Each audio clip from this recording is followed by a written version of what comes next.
يفرحوا بها মুমিনদের যদি ভালো হয়, মুসলমানদের যদি সুখ এবং সমৃদ্ধি আসে, তাহলে মুসলমানদের সুখ সমৃদ্ধিতে তাদের কলিজা জ্বলে পড়ে যায়, অসন্তুষ্ট হয় দারুণ ভাবে।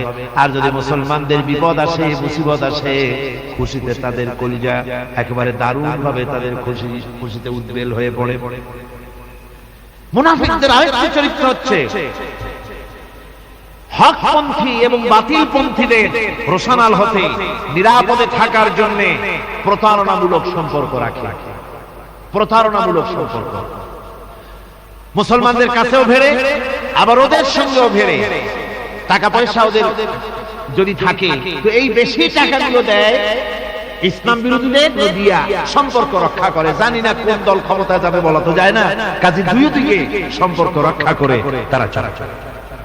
আল্লাহ রাব্বুল আলামিন বলেন, ইউরিদুনা আন ইয়ামানুকুম ওয়া ইয়ামানু কওমাহুম। ওরা চায় দুই সম্প্রদায়ের সঙ্গে সম্পর্ক রক্ষা করে প্রতারণামূলক আচরণ করে নিজেদেরকে টিকিয়ে রাখার জন্য চেষ্টা করে। মুনাফিকদের অবস্থা হচ্ছে, তারা ইসলামের ক্ষতি সাধনের জন্য সারাক্ষণ চেষ্টা সাধ্য করতে থাকে। আর ইসলামের বিচার পদ্ধতি মুনাফিকদের পছন্দ নয়। ইসলামের যে কোনো বিচার পদ্ধতি শুনলেই তাদের দারুণ জ্বালা করে।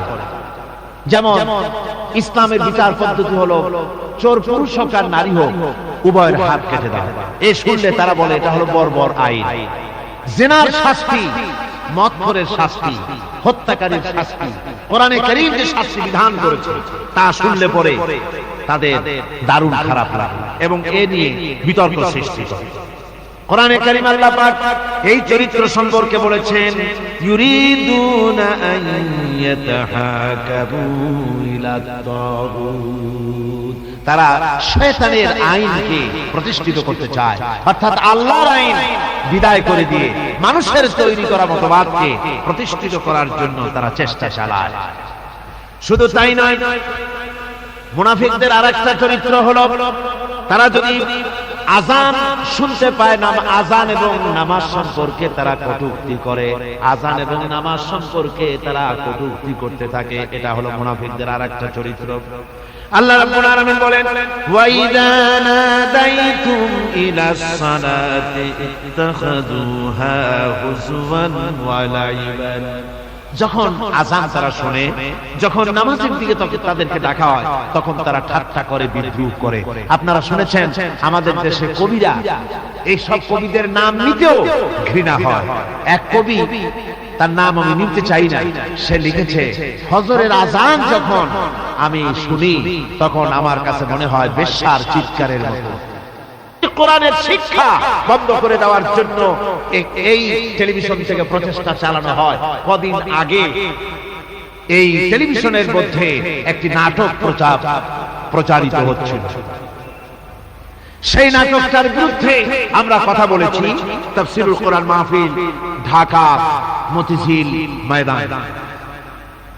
ওই নাটকে দেখানো হচ্ছিল কোরআন শরীফ শিক্ষা দেওয়া হচ্ছে এক মৌলভী একজনের বারান্দায় কোরআন শরীফ পড়াচ্ছে। নাটকটির নাম ছিল উঠান। কোরআনে কারীম পড়ানো হচ্ছে। তো কোরআনে কারীম কি আলিফ জাবর আ, বা জাবর বা, সা জাবর সা, এগুলি পড়ানো হচ্ছে।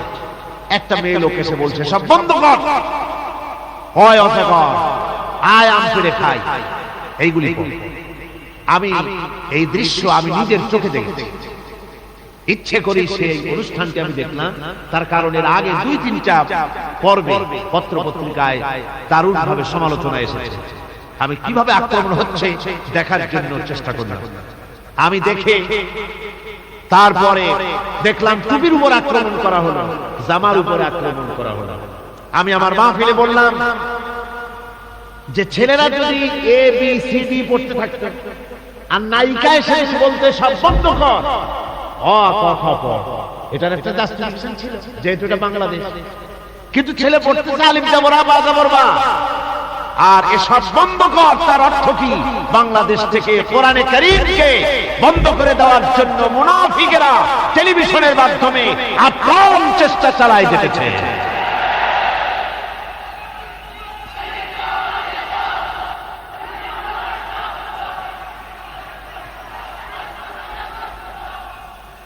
আমরা সেইখানে আমরা দাবি করলাম গভর্নমেন্টের কাছে, সেদিন যারা এসবিআই, বিএনএসআই, ডিএফআই যারা আসছিলেন, আমি সকলের কাছে বললাম যে আল্লাহর কাছে আপনারা দায়ী হয়ে যাবেন যদি আপনারা আমাদের এই বক্তব্য সরকারের কানে না পৌঁছান।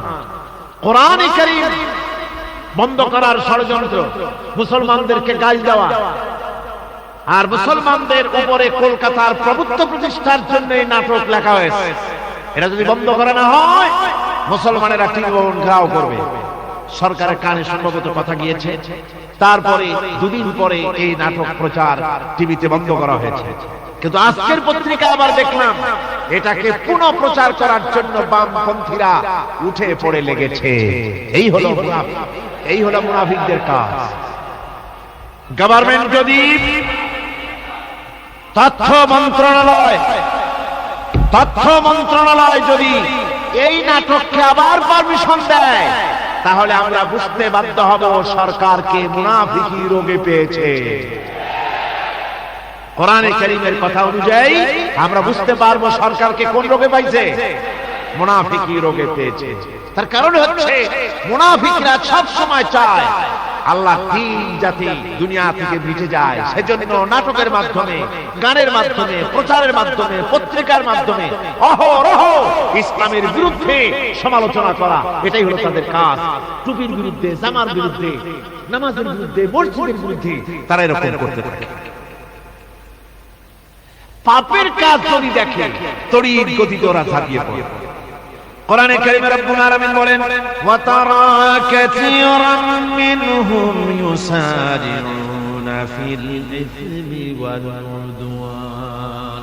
মুনাফিকদের চরিত্র এটা যে তারা যখনই সুযোগ পায় তখনই খারাপ কাজের দিকে, মন্দ কাজের দিকে ঝাঁপায় পড়ে এবং মানুষদের দিকে, গুনাহের দিকে, জুলুমের দিকে, অত্যাচারের দিকে ত্বরিত গতিতে তারা ঝাঁপায় পড়ে। এটা হলো তাদের কাজ।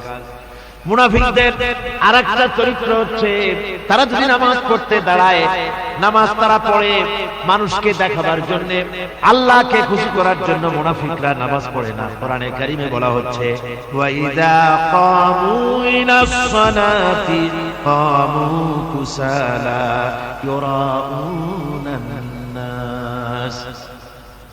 মুনাফিকদের চরিত্র হচ্ছে তারা নামাজে যায় না, যদি যায় তাহলে নামাজের মধ্যে দাঁড়ায় কাহিনী এবং সুস্থি অবস্থায়, নামাজের মধ্যে দাঁড়ায় ইদিক উদিক তাকায়, টুপিটা ঠিক করে, জামাটা টান দেয়, বগলে চুলকায়, তারপরে নামাজের মধ্যে ইমামকে সতর্ক করে।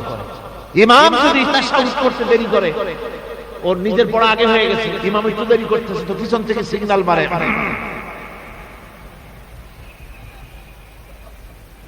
এগুলি নামাজ হচ্ছে, আল্লাহ পাক বলছেন ইউরাউনান নাস, এরা মানুষকে দেখাবার জন্য নামাজ পড়ে, এগুলি আসল নামাজ নয়, এগুলি আসল নামাজ নয়, আল্লাহকে সন্তুষ্ট করার জন্য নয়, এগুলি মানুষকে দেখাবার জন্য তারা নামাজ পড়ে।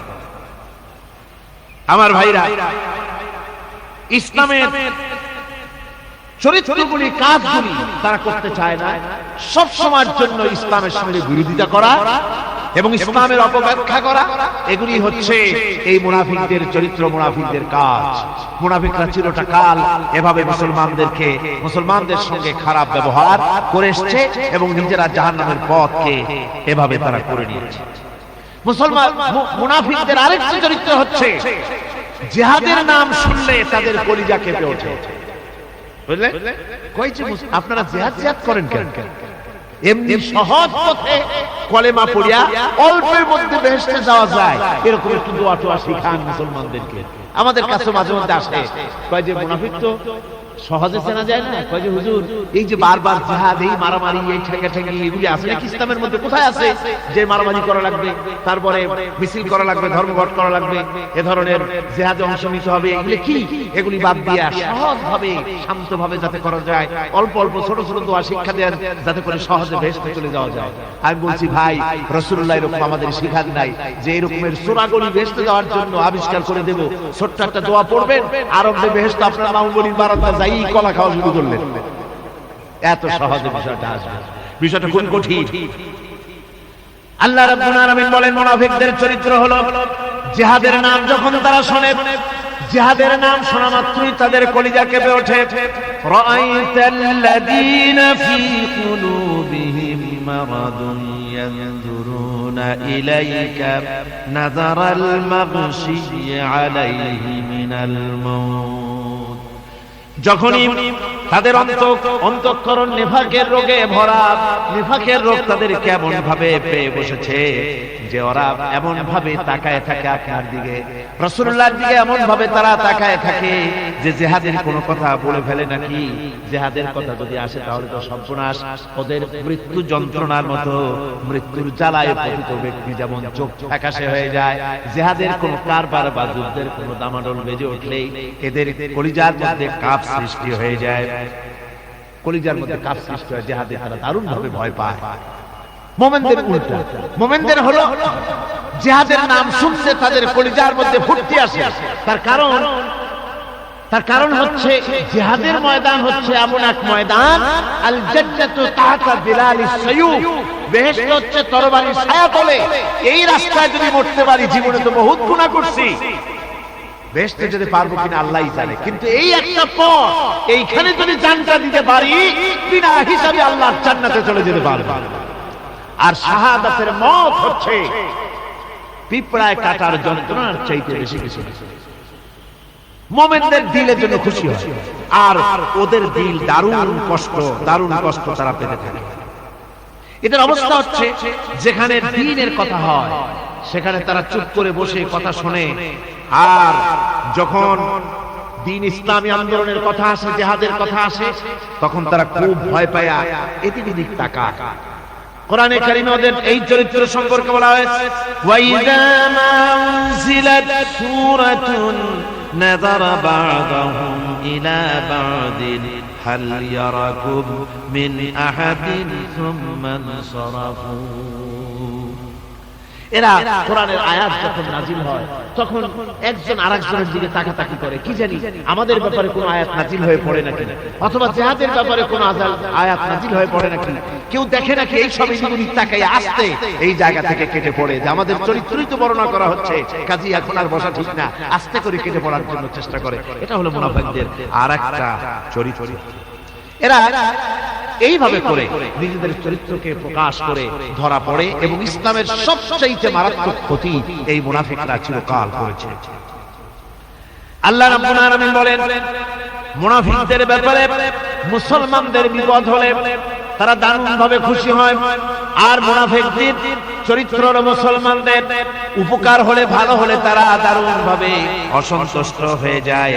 যখন আর আল্লাহ মুমিনদেরকে সান্ত্বনা দেন, মুমিনদেরকে আল্লাহ পাক সান্ত্বনা দিচ্ছেন মুনাফিকদের ব্যাপারে, কুল লা ইউসিবানা ইল্লা মা কাতাবাল্লাহু লানা ওয়া মাওলানা ওয়া আলাল্লাহি ফালিয়াতাওয়াক্কালিল মুমিনুন।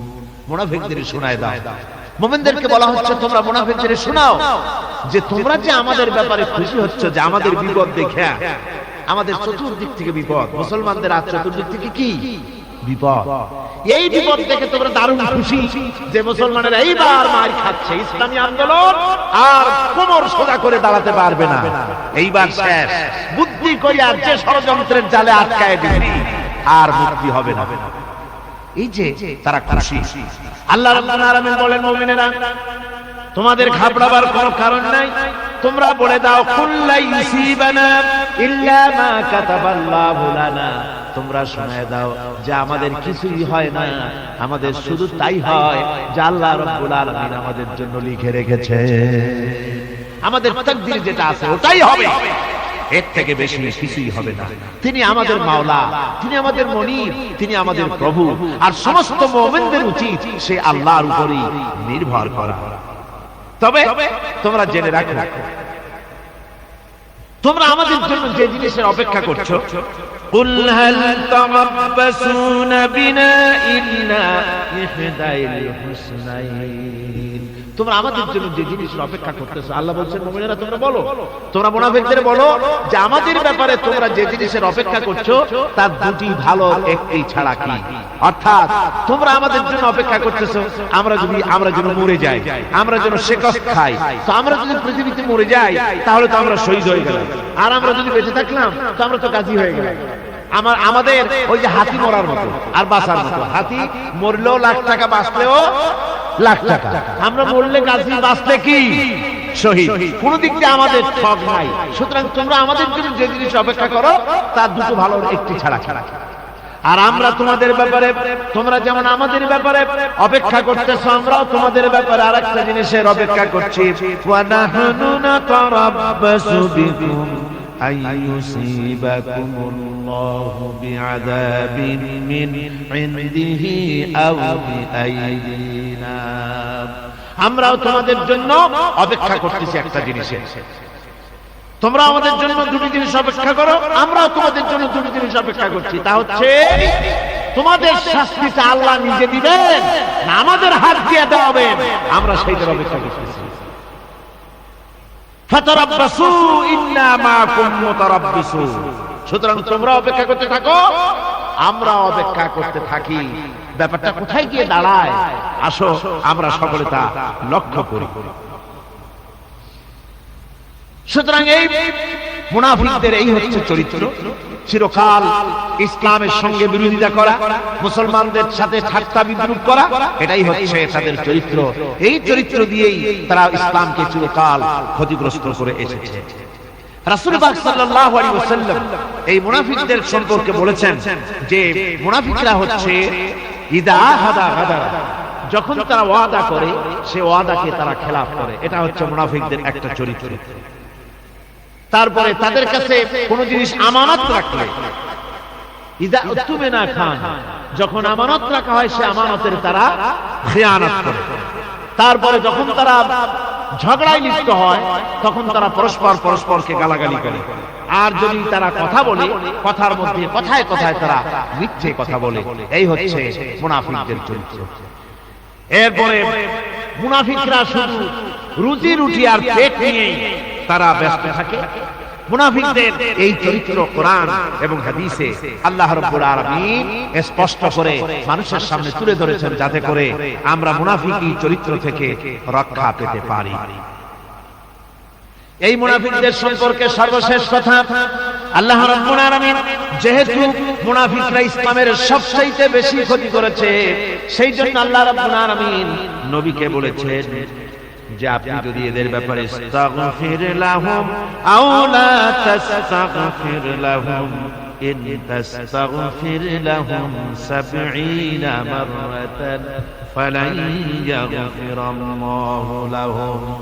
আপনি যদি এদের জন্য ক্ষমা চান, আর ক্ষমা আপনি নাই চান, এমনকি ৭০ বারও যদি আপনি মুনাফিকদের জন্য আমি আল্লাহর কাছে ক্ষমা প্রার্থনা করেন, আমি আল্লাহ রাব্বুল আলামিন মুনাফিকদেরকে ক্ষমা করে দেব না। মুনাফিক হচ্ছে চরমভাবে ক্ষতিগ্রস্ত, দুনিয়াও ক্ষতিগ্রস্ত হবে, আখিরাতেও তারা ক্ষতিগ্রস্ত হবে।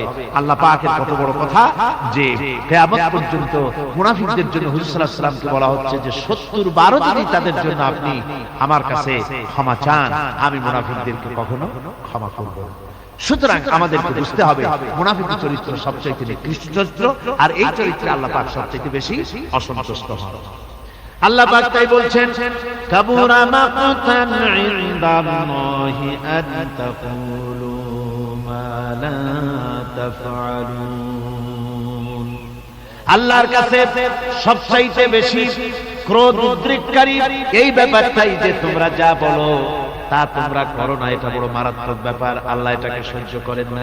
সুতরাং মুমিনদেরকে আয়াত থেকে শিক্ষা গ্রহণ করতে হবে, মুনাফিকি ছাড়তে হবে, আনুগত্য করতে হবে। সবটাই আল্লাহর। কার আনুগত্য হবে? আল্লাহ এবং রাসূলের আনুগত্য জীবনের সকল ক্ষেত্রেই করতে হবে।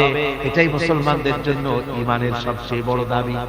তারপরে রব্বুল আলামিন বলেন, ইন্নাল্লাহা ইউহিব্বুল্লাযীনা ইউকাতিলুনা ফি সাবিলিহি সাফফান কাআন্নাহুম বুনয়ানুম মারসুস। আল্লাহ পাক বলছেন আল্লাহ নিশ্চয়ই ভালোবাসেন সেই সব লোকদেরকে যারা কাতারবন্দী হয়ে আল্লাহর রাস্তায় লড়াই করে, সীসা ঢালা প্রাচীরের মতো ইস্পাত কঠিন দৃঢ় হয়ে যারা কাতারবন্দী হয়ে সুসংবদ্ধ হয়ে আল্লাহর জন্য যারা লড়াই করে। এখানে বলা হচ্ছে যে লড়াইটা হবে আল্লাহর জন্য, সংগ্রাম হবে কার জন্য? ইউকাতিলুনা ফি সাবিলিহি। লড়াই কিন্তু কখনোই, লড়াইটা কখনোই দেশ দখল করা, দেশ দখল করা তা আবার মানুষের তৈরি করা আইন কানুন প্রতিষ্ঠার জন্য দেশ দখল করার সংগ্রাম, মানুষের তৈরি করা মতবাদকে প্রতিষ্ঠা করার সংগ্রাম, এই জাতীয় যত রকমের সংগ্রাম আছে, যত রকমের জিহাদ আছে, এই সমস্ত সংগ্রামকে, লড়াইকে ইসলাম জায়েজ করে না। এগুলি মুসলমানদের জন্য একদম নিষিদ্ধ। মুসলমানরা লড়াই করবে কেবলমাত্র আল্লাহর রাস্তায়, ফি সাবিলিহি, জিহাদ ফি সাবিলিল্লাহ, ফাতুজাহিদুনা ফি সাবিলিল্লাহ। লড়াই হবে কার পথে? সবে চিল্লায় বলেন, লড়াই কার পথে? লড়াই কি? জিহাদ কি? জিহাদ এই নয় যে আপনি লাঠি ঠ্যাঙ্কা নিয়ে তারপরে বাইর হবেন আর হিন্দু খ্রিস্টান যেখানে পাবেন সমানে মারিয়া শেষ করে ফেলাবেন, এর নাম জিহাদ নয়। জিহাদ হচ্ছে আল্লাহর রাস্তায় সংগ্রাম করা, লড়াই করা। সেই লড়াইটা কি? যে কোনো উদ্দেশ্যকে সফল করার জন্য প্রচেষ্টা চালানো, প্রাণান্তকর প্রচেষ্টা চালানো, ওই প্রচেষ্টার নাম হচ্ছে কি? জিহাদ। সুতরাং এই জিহাদটা হবে আল্লাহর রাস্তায়, সংগ্রাম হবে আল্লাহর রাস্তায়। কি উদ্দেশ্যে? দ্বীন প্রতিষ্ঠার উদ্দেশ্যে। কোরআনে কারীমে রব্বুল আলামিন বলেছেন, আল্লাযীনা আমানু ইউকাতিলুনা ফি সাবিলিল্লাহ। যারা নাকি ঈমানদার তারা লড়াই করে আমি আল্লাহর রাস্তায়, আমি আল্লাহর পথে তারা লড়াই করে, সংগ্রাম করে আমার দেওয়া জীবন ব্যবস্থা প্রতিষ্ঠার জন্য। ওয়াল্লাযীনা কাফারু ইউকাতিলুনা ফি সাবিলিত তাগুত। আর যারা নাকি কাফের, ভালো করে শুনেন, আল্লাহ পাক বলছেন যারা নাকি কাফের তারাই লড়াই করে মানুষের তৈরি করা তাগুতের পথে লড়াই করে, অর্থাৎ আল্লাহর দেওয়া রাসূলের দেওয়া বিধানকে বাদ দিয়ে মানুষের তৈরি করা, অন্যের তৈরি করা মতবাদ প্রতিষ্ঠার পিছনে সংগ্রাম করে। এখন আপনি দেখেন এই পৃথিবীতে সমাজতন্ত্র কার তৈরি? মানুষের। আল্লাহর না মানুষের? জোরে বলেন, এটা কার তৈরি? আল্লাহর না মানুষের? জাতীয়তাবাদ কার তৈরি? আল্লাহর না মানুষের? পুঁজিবাদ কার তৈরি? আল্লাহ না মানুষের? সমাজতন্ত্র কার তৈরি? আল্লাহ না মানুষের? ধর্মনিরপেক্ষতাবাদ কার তৈরি? আল্লাহ না মানুষের? এই সমস্ত মতবাদকে মানুষের তৈরি করা, এসব মতবাদকে প্রতিষ্ঠিত করার জন্য যারাই সংগ্রাম করে, যারাই লড়াই করে, আল্লাহ পাক বলেছেন ওয়াল্লাযীনা কাফারু ইউকাতিলুনা ফি সাবিলিত তাগুত। এরা হচ্ছে লড়াই করে তাগুতের পথে, শয়তানের পথে। কার পথে গুলি? শয়তানের পথ। জোরে বলেন, এই পথগুলি কার? শয়তানের পথ। যারা মুমিন তারা লড়াই করবে আল্লাহর পথে। সুতরাং লড়াই হতে হবে সব সময় আল্লাহর পথে, আর সেই লড়াই বিচ্ছিন্ন ভাবে নয়, কাতারবন্দী হয়ে সুসংহত সাংগঠনিক প্রক্রিয়ায় সুশৃঙ্খল ভাবে সাংগঠনিক ফয়সালা সিদ্ধান্তকে মেনে নিয়ে আমিরের হুকুমকে অনুসরণ করে ঐক্যবদ্ধভাবে যদি লড়াই হয়, সে লড়াইয়ের বিজয় আসবে আল্লাহর পক্ষ থেকে। বিচ্ছিন্ন ভাবে নয়, ঐক্যবদ্ধ ভাবে কাজ করতে হবে। এই আয়াতের মূলনীতির ভিত্তিতে রাসূল পাক সাল্লাল্লাহু আলাইহি ওয়াসাল্লামের নেতৃত্বাধীন এমন এক মহা সামরিক শক্তি গড়ে উঠেছিল যার সামনে তদানীন্তন রোম, পারস্য পদানত হয়েছিল। সুবহানাল্লাহ পড়ে। সুতরাং এমন একটি বাহিনী গড়ার জন্য মুমিনদের প্রতি বলা হচ্ছে যে তোমরা হবে সেই ধরনের বাহিনী যারা নাকি লড়বে আল্লাহর রাস্তায়, আল্লাহর পথে লড়াই করবে নিজেদের জান এবং মাল দিয়ে, ঐক্যবদ্ধ। তারপরে আল্লাহ রাব্বুল আলামিন বলছেন ওয়া ইয ক্বালা মূসা লিকাওমিহি ইয়া কওমি লিমা তু'যুনানি ফাকাদ তা'লামুনা আন্নী রাসূলুল্লাহি ইলাইকুম ফালাম্মা যাগু